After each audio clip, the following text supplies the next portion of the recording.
এই যে আওয়ামী যে সিনড্রোম প্রশ্নটা করছে ওটার উত্তরটা দেন। আচ্ছা বলুন না বলুন। আচ্ছা ভাই আচ্ছা ভাই ভাই ওনার চলে যাওয়া উচিত আমার মনে হয়। তো রেজাল্ট কম রনি আপনার কাছে জানতে চাই একটু আওয়ামী লীগ ফিরবে কি ফিরবে না এটা নিয়ে একটা বিতর্ক তৈরি হচ্ছে, বিশেষ করে মাহফুজ আলমের সাবেক উপদেষ্টার একটা স্ট্যাটাস নিয়ে।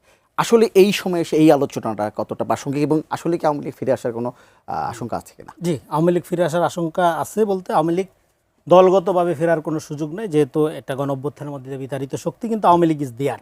আওয়ামী লীগ একটা নবস্থানিয়াত।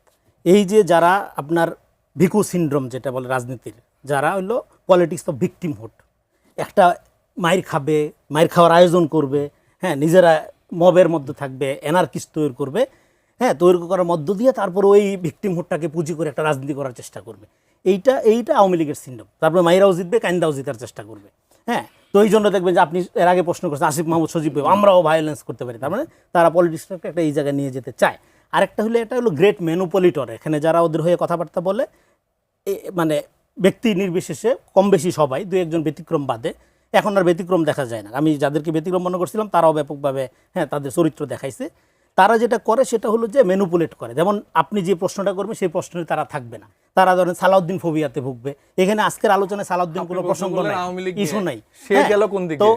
মানে নিজের কথার সাথে নিজে করে না, আমার সাথে বিষয় ইন্টারভিউ করতে আমি করব এখন। তারপর তারা প্রসঙ্গের মধ্যে ঘুরায় এবং তাদের এই যে কৃত্রিম জনমত জনপ্রিয়তাবাদ এগুলো তৈরি করার মধ্যে দিয়ে এই সবগুলো আওয়ামী সিনড্রোম, মজার দেখেন এগুলো সবগুলো আওয়ামী সিনড্রোম। একটা সে ঘুরে ফিরে চলে গেল। আচ্ছা এই যে 3 মিনিট করে বাবা আমরা সময় দিই। ভাই আপনি বুঝছেন কোশ্চেন কি করতে ভাই? তার মানে এই যে কৃত্রিম জনপ্রিয়তাবাদ সবগুলো আওয়ামী সিনড্রোম যেগুলো তারা চর্চা করে। না আমি বুঝিনি, আমি আপনার মতো এত জ্ঞানী না, তো এইজন্য বুঝি নাই। আপনি অনেক জ্ঞানী, একটু বই পড়েন, আপনি তো আমাদের থাত্তি কথা শিখাচ্ছেন।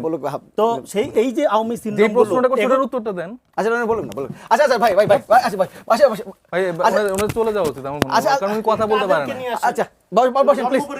আচ্ছা প্লিজ ভাই আপনার প্রোডিউসারকে আমি বলছিলাম যে এদের কাউকে ডাকবেন না। আচ্ছা ভাই প্লিজ বাংলাদেশের জনগণ দেখবে ভাই দেখেন নাটকটা কিভাবে করলো দেখছেন?